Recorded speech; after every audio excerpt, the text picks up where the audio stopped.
तो गुन्हा नाशिक शहरने दाखल केलेला असून तातडीने तो तपास SIT कडे गेलेला आहे। आम्ही मागणी केलेली आहे, म्हणजे झाशीची राणी प्रतिष्ठानच्या वतीने मी मागणी केलेली आहे की राज्य महिला आयोगाने गुन्हा दाखल केला, तो गुन्हा दाखल करण्यासाठीची पुष्टी किंवा तो गुन्हा दाखल करण्याचा दबाव रुपाली चाकणकर ज्या माजी राज्य महिला आयोग अध्यक्ष आहेत त्यांनी केला होता।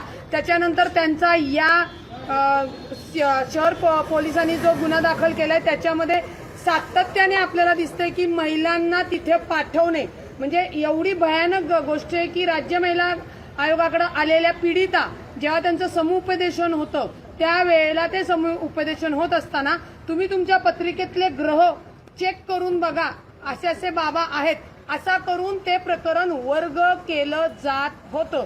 त्याच्यामुळे शहर पोलिसांनी जरी प्रकरण SIT कडे दिलं असेल तरी यांच्याकडेही आम्ही कायदेशीर पद्धतीने निवेदन दिले की रुपाली चाकणकर यांना तातडीने अटक झाली पाहिजे आणि पुणे शहरामध्ये जे काही लोक आले होते, ज्यांनी कुठल्या सामाजिक कार्यकर्त्याला भेटले होते, ते प्रकरण का दाबलं गेलं, त्याच्यामध्ये किती आर्थिक देवाणघेवाण झाली याही तपासात गोष्टी येणं गरजेचं आहे आणि त्यांनाही गुन्ह्यात दाखल आरोपी करणं गरजेचं आहे।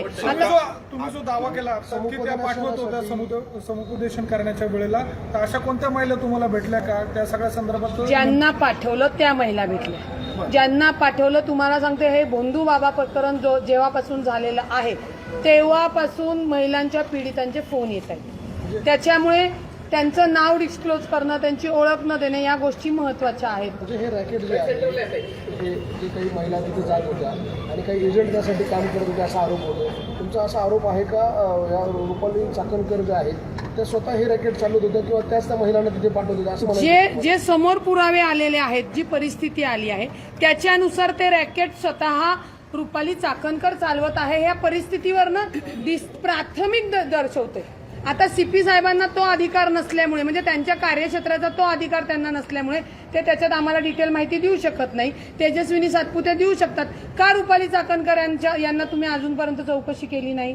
त्यांच्याकडं सगळे रोज एका महिलेचे व्हिडिओ बाहेर येत आहेत। अहो, अजून कुणाच्या चाकणकरचे किंवा चाकणकरांच्या फॅमिलीमधले आहेत का व्हिडिओ? याची माहिती द्या ना। महाराष्ट्रातल्या महिलांनाच विनाकारण जे एक्सपोज किंवा त्यांची बदनामी केली जाते, ज्या पीडिता आहे, ज्या पद्धतीने व्हिडिओ व्हायरल होत आहेत, म्हणजे अक्षरशः महाराष्ट्रातली कुटुंब हादरलेली आहे। तुमचं म्हणणं आहे का चाकणकरांचे व्हिडिओ त्यांच्याकडे आहे? तपास करावा SITनी। आम्हाला जी काही माहिती मिळाली आहे किंवा जी माहिती या आरोपींना अटक केल्यानंतर पोलिसांना पण मिळालेली आहे ती समोर आणावी त्यांनी। पण मग अशा ज्या महिला तुमच्याकडे आल्या त्यांना घेऊन तुम्ही तक्रारीसाठी पुढे येणार आहात का नाशिकमध्ये? एक लक्षात घ्या, त्या महिलांना मी सांगितलेले की पोलीस तक्रार तुम्ही करा।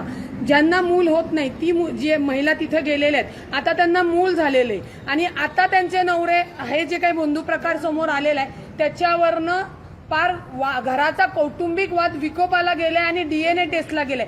आपण समजतो कायदेशीर पद्धतीने न्याय मिळाला पाहिजे, पण हे होत असताना अनेक कुटुंब बर्बाद होत आहेत आणि त्याला जबाबदार हा बोंधू बाबा आणि अनुषंगाने राज्य महिला आयोगाच्या माजी अध्यक्ष आहेत। त्याच्यामुळे त्या महिलांची जोपर्यंत तयारी होत नाही पोलीस स्टेशनला तक्रार करायची, मी त्यांना फोर्स करू शकत नाही। ज्यावेळी त्यांची मानसिक तयारी होईल, त्यांना चांगलं वातावरण वाटेल किंवा विश्वास वाटेल, तेव्हाच त्या महिला बाहेर पडणार आहे। आणि मी राजकारणासाठी किंवा याच्यामध्ये सांगण्यासाठी एखाद्या महिलेला इन्सेस करायला, फोर्स करायला कायद्याने ते योग्य नाही। असे किती महिलांना पाठवलेलं आहे चाकणकरांनी बाबाकडे?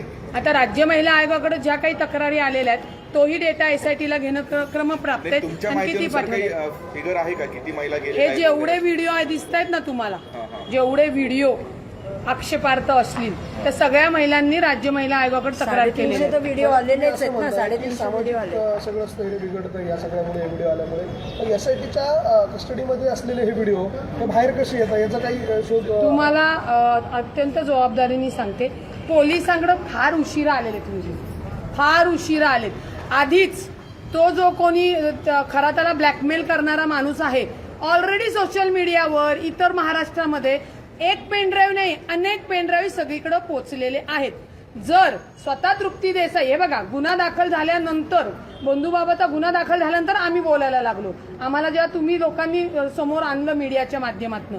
परंतु तृप्ती देसाई जर स्वतःहून येऊन सांगतायत की मला वर्षापूर्वी किंवा 2 महिन्यापूर्वी हे व्हिडिओ आले होते आणि मी सीएम कडे पाठवलं, मी ह्याव केलं, मी त्याव केलं. जर त्याच वेळी FIR झाली असती तर दिवसाला 2 आपण बघू अशा 150 महिला अत्याचारापासून वाचल्या असत्या. ती FIR का नाही झाली? कारण का तिथे अत्यंत मोठ्या प्रमाणात तोडपाणी झाली आणि ती तोडपाणी सुद्धा चाकणकर यांनी केलेली आहे. म्हणजे संविधानिक पदावर बसून आरोपीला वाचवणे, आरोपीच्या संगनमताने ते रॅकेट चालवणे, याच्यात त्या प्रमुख सह आरोपी कायद्याने होतात, कायद्याने.